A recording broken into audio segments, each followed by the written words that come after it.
Hello guys, good morning. তো আজকে সকাল সকাল ঘুম থেকে উঠে দেখি মা ভাত বসিয়ে দিয়েছে, কারণ দাদা স্কুলে যাবে, সেই জন্য সব দিন সকাল সকাল ভাত বসিয়ে দিতে হয়। আর এদিকে ভাত হয়ে গেছে, মা সবজি বসিয়ে দিয়েছে। তো এদিকে দেখি বৌদিরও পূজা দেওয়া হয়ে গেছে।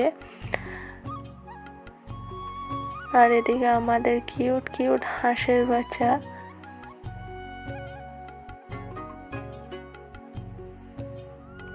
আর এদিকে দেখেছি খুব রোদ উঠেছে আজকে। আর এদিকে দুপুরে ঘুম থেকে উঠে দেখি দাদু এসেছেন, মানে মার বাবা।